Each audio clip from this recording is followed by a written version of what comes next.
Yan, hello guys, magandang morning, tanghali, umaga, gabi, madaling araw sa inyong lahat.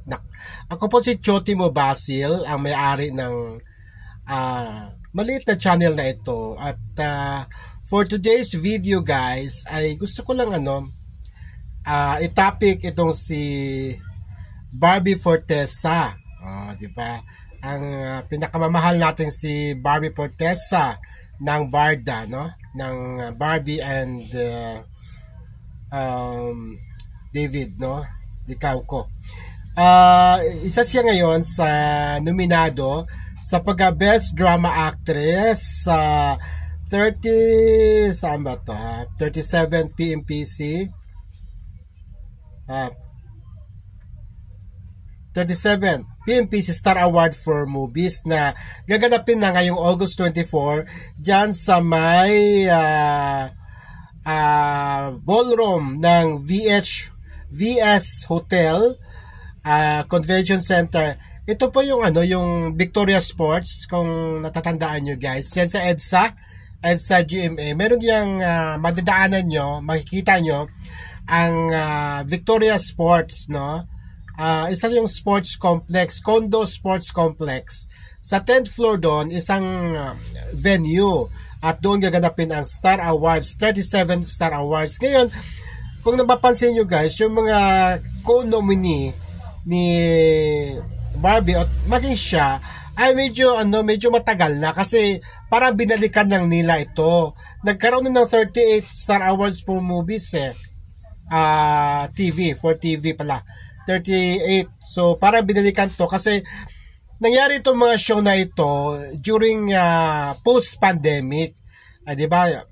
Di ba yung mga panahon, kahit na wala ng pandemic, kahit tapos na ang pandemic, hindi pa rin normal, hindi pa rin basta nalaktawan. Yan ang magandang term. Nalaktawan ang 37 PMPC Star Awards for Movies. Kaya ang mga nominado dito ay yung mga kahilera din ni Barbie, na ang kanyang panglaban dito ay ang Maria Clara at Ibarra pa, di ba? Medyo matagal-tagal kasi nga binabalikan lang itong mga, kasi sayang naman, ang gaganda ng mga TV. Sabi nga pwede namang hindi na tayo ng 37th PMPC Star Awards for TV. Sabi naman ng presidente namin na si Mel Navarro, sayang naman at ang gagaling at gaganda ng mga teleserye noong araw, noong mga panahon na yun, nung panahon na yun. So ayan, kaya wag na kayo magtaka kung bakit medyo mga luma itong mga nominees, no? At saka ito, si Bea Alonso, ang kanyang panlaban, Love Before Sunrise, GMA7. Andrea Brillantes, Senior High, TV5A to C channel. Barbie Forteza, Maria Clara at Ibarra, GMA7. Jenny Gutierrez, Dirty Linen, TV5 at A to C. Rian Ramos, Royal Blood, GMA7. Judy Santa Maria, Unbreak My Heart, GMA7. And Jillian Ward, Abot Kamay na Pangarap, GMA7. So, puro GMA7 ito, guys. Sa drama actor, ayan. Pero hindi lang dito na nominate si Barbie, guys, no? Meron silang teka ha, hanapin natin. Ito, showin na pala si Barbie Forteza and David Licauco para sa Maria Clara at Ibarra. Ay, hindi, paano ba ito? And maging sino ka man ng purong GMA7. Ito naman ay sa Herman Moreno Power Tandem Award.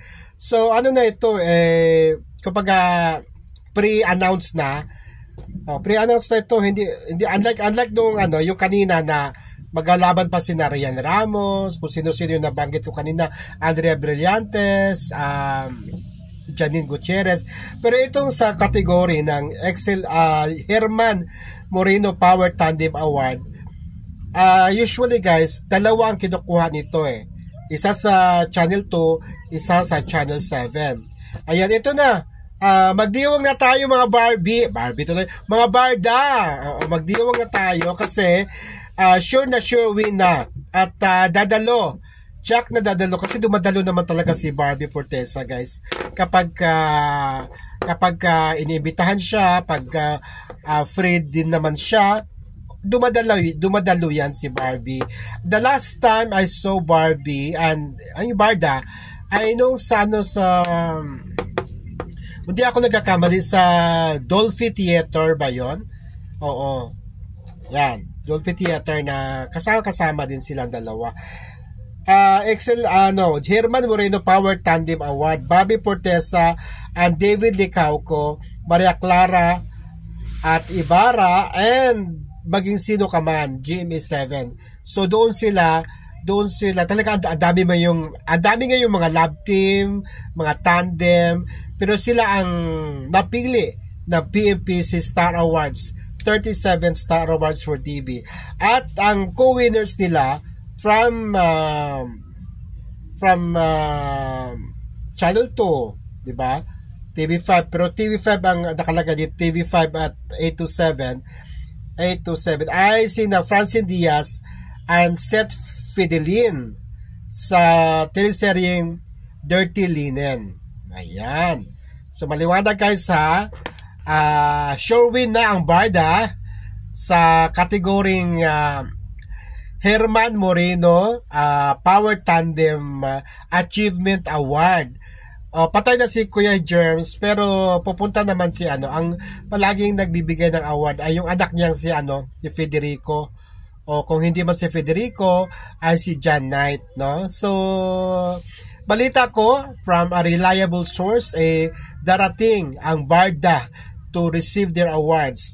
Pero i-good luck din natin si Barbie para sa pag-drama actress kasi hindi pa to talagang paglalabanan pa ito ng 8 magigaling din ng mga artista, sina Bea Alonso, Andrea Brillantes, Janine Gutierrez, Rian Ramos, Judy Santa Maria at Jillian Ward, di ba? So lahat ng mga teleserye na yon ang gaganda, ang gagaling din ng mga ipinamalas nilang mga pag-arte, no? So good luck sa best drama category, best drama actress category, Barbie Fortesa para sa iyong Maria Clara at Ibarra. Now of course lifted ito sa nobela ni Jose Rizal, No Limitangere, kung di ako nagkakamali. No Limitangere. Hindi ito El Feliber's Turismo No Limitangere. Okay, yan lang po guys, at sabay-sabay nating i-congrats kasi sure winner na sila sa Herman Moreno Power Tandem Achievement Award at itong ang Best Drama Actress. Sana manalo. Bye-bye!